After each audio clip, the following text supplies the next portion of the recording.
Hello, hello. You are listening to episode 328 of Better Than Before Breast Cancer with the breast cancer recovery coach. That's me, Laura Lummer.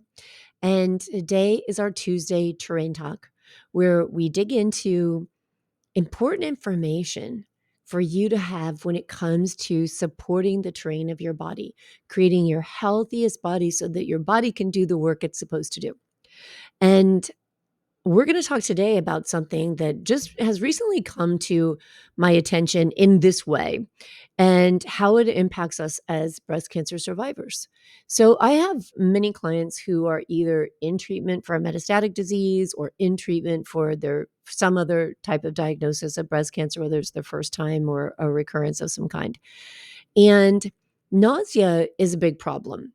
And nausea can not only be a problem when you're in active treatment, but with some of the medications that we take that are ongoing for years afterwards. And we are trained to kind of treat nausea. And I say trained, I think it's kind of old wives' tale and an old school form of conditioning that if you're nauseous, eat carbs, right? Eat crackers, eat grains. And we have this idea that it will soak up the nausea. And that's kind of how it's promoted. Like it'll soak up extra stomach acid. The carbs will act like a sponge in the stomach and soak this up and it will treat your nausea. And I'm not saying that that's wrong.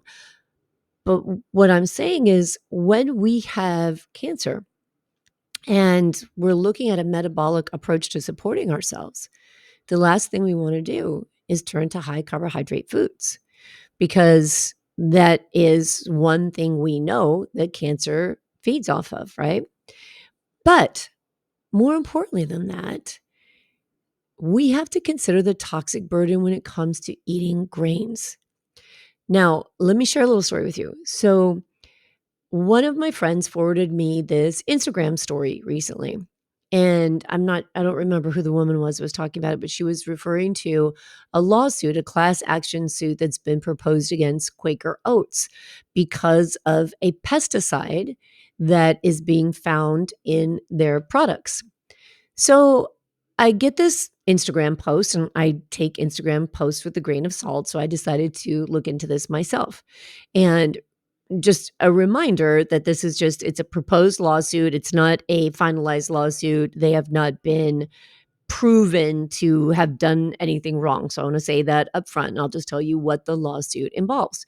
So I started to look into this because it's a big concern, right? On the one side, you've got the metabolic approach of high carbs and managing our blood sugar and insulin responses. On the other piece of the metabolic approach, you have the toxic burden. So when we're consuming foods that are high inflammatory foods, that have pesticides and pesticide residues in them and that spike our glucose and our insulin, that's like a triple whammy, right? So I thought it was an important thing to talk about because there's also this health halo. And oats are one product, one food that has a really big health halo. What do you think is more healthy than a warm, gooey, delicious bowl of oats, right? Hot oatmeal. I know I'm a huge fan of oatmeal. I've loved oatmeal. I haven't eaten it in a long time, but I used to eat it a lot. And I used to use old fashioned Quaker oats from my oatmeal. I put cinnamon in it and cardamom in it and no sugar in it or anything like that. But to me, that was healthy. And I think a lot of people think that. So now I don't look at that as healthy for my diet and my specific lifestyle because I won't stay in ketosis if I eat a bowl of oatmeal. But if you think that this is healthy and it works for you and it's part of your healthy lifestyle, I think it's important to know what's going on with how these foods are being treated, meaning how they're grown and harvested. So I looked up this lawsuit, and here's what the claim is. So the lawsuit is claiming that lab tests have shown that Quaker oat products contain up to 300 parts per billion of a pesticide called chlormequat. And the Environmental Working Group says that most a person could consume of chlormequat in one day is 30 parts per billion. So they're claiming 30 parts per billion is a safe amount to ingest without facing potential health risks. And yet they're saying these products have been tested and found to have up to 300 parts per billion of Chlormequat on them.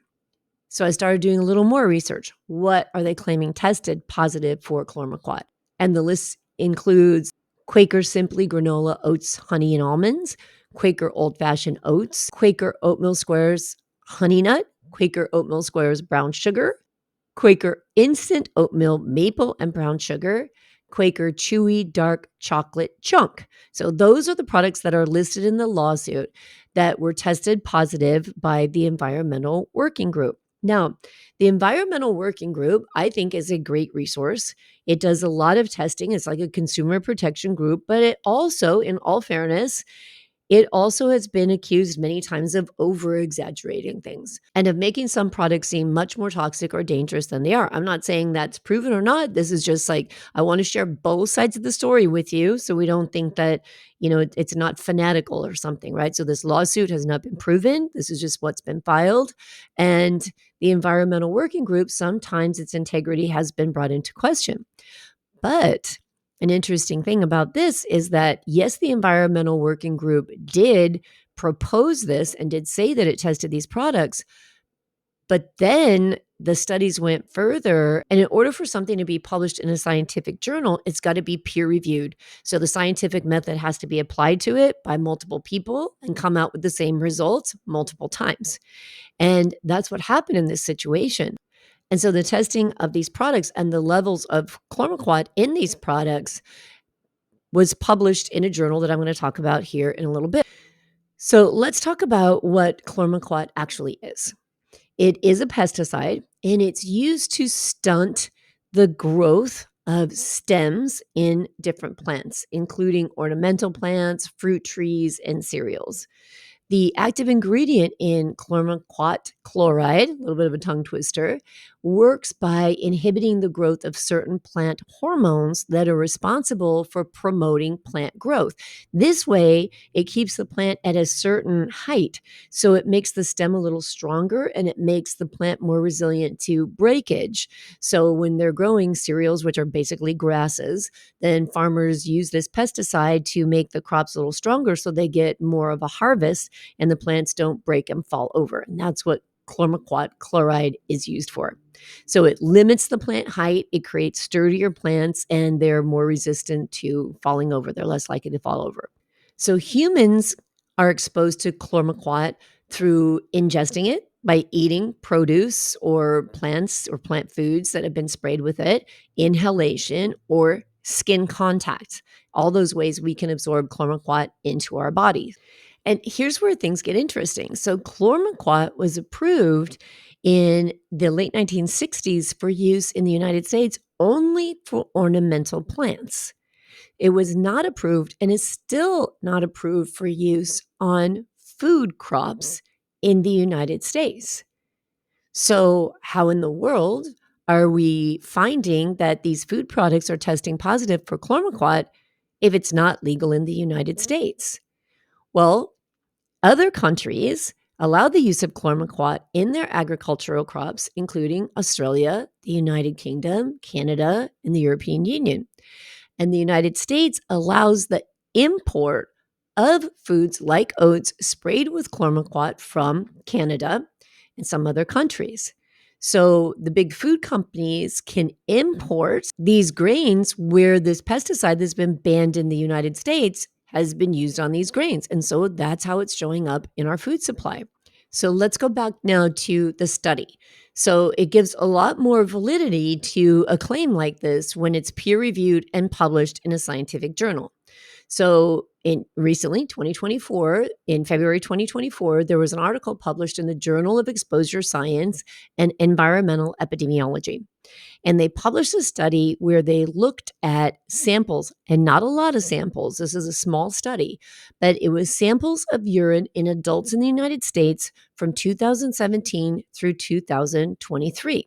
In this study, there were 21 samples from pregnant women in South Carolina from 2017, 25 samples from Missouri collected from men and women between 2017 and 2022, and 50 samples from men and women in Florida. So that's a total of 96 urine samples from different states in the United States from 2017 to 2023. And the chemical Chlormequat showed up in 69% of the 2017 samples. Then it showed up in 74% of the samples that were taken between 2017 and 2022. Then it showed up in 90% of the samples from 2023. Now, again, this is a small study, but when you're looking at 50 samples of urine and 90% of them have this chemical that's banned on food products in the United States, I think it's time to do a little more investigation, a little more studying to see where's this exposure coming from. Is it coming from the fact that we're using more ornamental plants and we're touching them and playing with them and gardening them? Is it coming from the food sources, from eating oats and wheats and other grasses that may have been sprayed with this? Well, the danger to that is in the early 1980s, there was a study that came out that talked about the impacts of chlormequat exposure on reproductive toxicity and fertility. And this was a study that looked at these Danish pig farmers who observed that the reproduction declined in their pigs when they were raised on chlormequat treated grains. So then I was thinking, well, holy hell, right? If it's affecting, I mean, it's a hormone blocker in plants. If it's affecting the reproductive system of animals that are being fed it, and we are animals as well, does it affect human hormones and human reproduction? So I did some investigation, and really, there's not a lot of research on the impact on human hormones or reproduction because it's not something that was supposed to be in the human food supply. So now, not only are we importing grains that have this chlormequat sprayed on them, but the EPA has proposed that we allow this chlormequat to be sprayed in our food supply in the United States on crops including barley, oat, triticale, and wheat. And the EPA is saying that they're making this proposal because they don't believe that chlormequat poses a significant risk to human health or to the environment. But critics of chlormequat say that it has major potential health impacts and that those potential health impacts outweigh the agricultural benefits of reaping more of these grains through harvest, of sparing more of them from breakage. So critics are arguing with them and saying that they're really emphasizing the need for very careful consideration when it comes to allowing this chemical to be sprayed on more crops in the United States, even though through some loophole, we're already bringing crops into the United States sprayed with it. So this is something really important to think about. This is one of many examples of different pesticides. And you have to take it upon yourself, I guess, to think about where you feel safe. I know that we're supposed to trust that the EPA determines what's safe and we just kind of go with that. But I don't have a lot of confidence in that for me personally. So we have to ask ourselves, what do you feel safe with? If you know that a food is allowed to have X amount of parts per billion of a pesticide in it, are you okay with that? If you are, fine, go for it. But then are these companies really testing? Are these companies being watched over? Because when we have a lawsuit that comes up that says we've tested all these products and they're way in excess of what's allowed, that's kind of scary, right? So it's up to you to decide where you feel safe when it comes to that, where you don't. I have linked to articles where I got all of the references, all the resources that I used for this podcast are in the show notes here. Where you're listening to this podcast, just scroll down and click on them, or where you're watching it on YouTube and read them for yourself. Read through some of the studies, read through some of the articles about it, and make a decision on whether or not eating these products or consuming things that have been made with oats that are not organic, right? The same problem does not exist on organic grains, organic oats. But if they're non-organic, this is an issue that I think you should be aware of. Now, I started off by saying what concerned me, one was, of course, just that any kind of toxicity that isn't supposed to be in our food supply is in our food supply is of concern to me, but also because for our community of breast cancer survivors and how many of us have to deal with nausea and think that this kind of thing is safe and we could be really impacting the toxic burden on our body. So, for that reason, I want to talk with you about some things that you can use to help when you're feeling nauseous to help calm your stomach that aren't going to spike your blood sugar, that are natural remedies, and that have been proven many times over to help to reduce nausea. Now, most of us, I think, when we're nauseous, we don't want to eat food. It sounds kind of gross. And so it can be easier to turn to liquids instead of foods. And teas are an excellent go to when we're feeling nauseous. Now, I've linked to an article in the show notes for this episode that talks more about these teas and gives you a little more detail about each one of them. But some of the teas that can be really beneficial if you're feeling nauseous are chamomile, peppermint, ginger, and fennel. These teas are made from these herbs, these plants that are known to help reduce the symptoms of nausea. Then there's food. So when we're in chemotherapy, we hear all the time, don't lose weight, don't lose weight. And I should probably do a podcast on that because there's weight loss through cachexia, which is dangerous and bad. We don't want to go down that route. That's when cancer is taking charge of our body and it's literally consuming us. I think this is why cancer used to be called consumption back in the day. It starts to consume your muscle. And when we go into cachexia, it's a very dangerous place to be. We want to avoid cachexia. But in today's population, we have a lot of people who need to lose weight to get to a healthier body fat level. So, is it always the right thing to advise someone don't lose any weight? When I was first diagnosed with stage 4 breast cancer, and I turned to digging into the metabolic approach even deeper, to getting into therapeutic ketosis, to really managing the amount of fats and restricting carbs to being pretty much vegetables only and 20 grams of carbohydrates a day, I started to lose a lot of weight. I've lost over 50 pounds since my original diagnosis. And my oncologist started getting very concerned. He's like, "Are you trying to lose weight?" And yeah, I was, because I know that fat tissue is a metabolically active tissue, and it's metabolically active in a way that does not serve our healing. So it was very important to me to get excess body fat off of me. And I recently had a body analysis done, and I compared it to one that I had in September of 2020. And I mean, I was proud of myself because I lost only 3 pounds of muscle, but my body fat percentage went from 35% to 18%. So did I lose weight? Yes. Did I lose muscle? Not really. I lost a lot of body fat. And I think that from the results we're seeing now with where my health is and what happened with disease, that's a pretty positive outcome. So that's kind of a long story when it comes to foods about nausea. So why I shared that with you is because when you're going through chemotherapy, you're encouraged eat, eat, eat. Yet in the metabolic approach, we encourage people to go into chemotherapy in a fasted state. And the comments that I've heard from my clients and from other women that I know who do chemotherapy in a fasted state is that it tremendously benefits and reduces the experience of nausea. And then to even stay in that fasted state for up to 48 hours after that chemotherapy treatment. And many people reap a tremendous amount of benefit from that. So it kind of goes against what the doctors are saying when they're constantly saying eat, eat, eat. And I know in the infusion room that I go to, there's bowls of candy and bags of chips and cookies everywhere. So there are very different opinions when it comes to what you do with standard of care and the metabolic approach when it comes to nausea. But I do want to offer this suggestion that a really beneficial food is bone broth.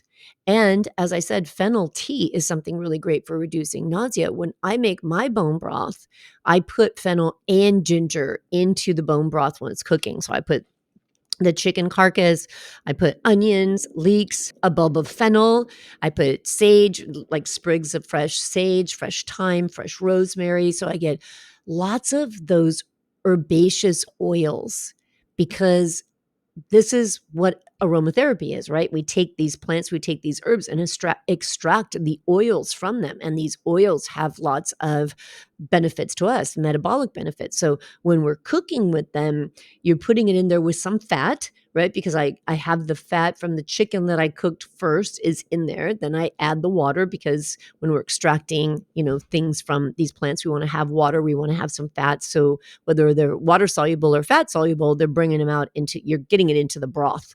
So I cook my bone broth with a bulb of fennel, and I take like a thumb of ginger and put ginger in there as well, and then strain it out when I'm done. So those are really good foods. Adding ginger, shaving ginger to things, and using bone broth, which is really a great source of protein and a great source of other vitamins, minerals, and electrolytes. Another thing, so it's interesting because somebody in the breast cancer recovery group recently posted a question about being nauseous but trying to stick to the metabolic approach as a comment in the group. And some people responded by saying, eat anything, even if it's just a milkshake. But obviously, if you're following the metabolic approach, you don't want to have a milkshake that's our standard milkshake with ice cream and sugar in it. But a milkshake could definitely be something if it was made with a clean source of almond milk, which just sounds weird to say almond milk because it is more like an almond juice, right? I mean, almonds don't produce milk. But anyway, so if you have a clean source of almond milk or a whole fat, grass fed, pasture raised dairy, and you're using that. So let's say you did heavy cream, you put some fibrous berries into it, like raspberries or blueberries or strawberries. You can use organic cacao to get a little bit of chocolate in there. Even I use exogenous ketones, so it's a ketone supplement, and my favorite one is the dark chocolate one. So I would put some exogenous ketones in there to get that energy up and have some ketones in your drink, and also psyllium husk. So psyllium husks are used a lot in carb restricted cooking because they can make the crust of you can use them for making the crust of a quiche. You can use them to hold meat together. Like if you're making a meatloaf or meatballs, oftentimes you use breadcrumbs in traditional cooking. You can use psyllium husks in replace of that. So it's very high in fiber. So I would say if you want to have a milkshake, add some psyllium husk into that milkshake and make sure that you're keeping the sugar content as low as possible in that so that you're serving yourself by staying in that metabolic state. You're getting some high fiber from the berries and the psyllium husks, and that may help to soothe the nausea as well. And then there's some aromatherapy. So I talked about herbs and herbal oils and the benefits they have to us when we use them in food, but we can also inhale them and use them topically on our body to treat things like nausea. So peppermint essential oil is actually something in Ayurveda. When babies have colic, you take peppermint essential oil, put a couple drops in a base oil because it can be really strong. We don't want to burn anybody who has sensitive skin. And we have to remember that essential oils are medicine. I mean, these are really high grade therapeutic things that we can use for our health. So you put a couple of drops into a base oil so that you tone down the impact and the sensitivity from your body. And you would put it in the baby's belly button because essential oils are absorbed through our skin into the nervous system and they can have a tremendous impact on our body. So peppermint essential oil, both putting it in the belly button or inhaling it by just putting a couple drops in the palms of your hands and inhaling it. There's ginger essential oil as well. Peppermint and lemon essential oils together are something that are used for inhalation purposes. We don't want to be putting essential oils in our mouth because they can burn the sensitive mucous membranes in your mouth. You want to inhale them. You want to put them in a base oil if you're going to use them topically. You can put them in a diffuser. So even something like putting peppermint, ginger, lemon, things, essential oils of that nature in a diffuser that's near you in the room that you're in can also help to quell feelings of nausea. But no matter what you turn to, I think the most important takeaway from this episode is know that it's safe for you. Know that you're not going to be taking, whether it's a natural product or whether it's a product that we consider to be healthy. How is that product grown? Even when it comes to essential oils, you want to get a good quality essential oil because oftentimes cheap essential oils have solvents in them, and companies use those solvents as a filler or a buffer, if you would, into these essential oils. And so they're chemicals, and we don't want to be inhaling those either. So, regardless of what you feel you need to support yourself, know the source so that you're not adding to the toxic burden, especially if we're in treatment, because we're already taking in a lot of toxic medications for the right reasons, for reasons that we want to be taking them in. But we want to make sure that in other areas, if we can reduce that toxic burden, that we're doing it. Okay. So I would love to hear your feedback on this. Check out the articles that I've linked to in this episode by just scrolling down and clicking on it and read them and see for yourself.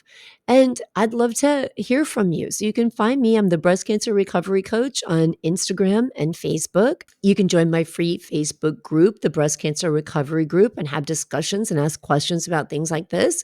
Or if you want coaching and you want to be a part of a really amazing community of women who are very focused on everything from emotional, mental, and physical health and creating a life that's better than before breast cancer, come and join me in my life coaching membership, the Better Than Before Breast Cancer Life Coaching Membership, or just have a personal session and we can talk about the things that you want to do to support your best health, your optimal health, and your best life.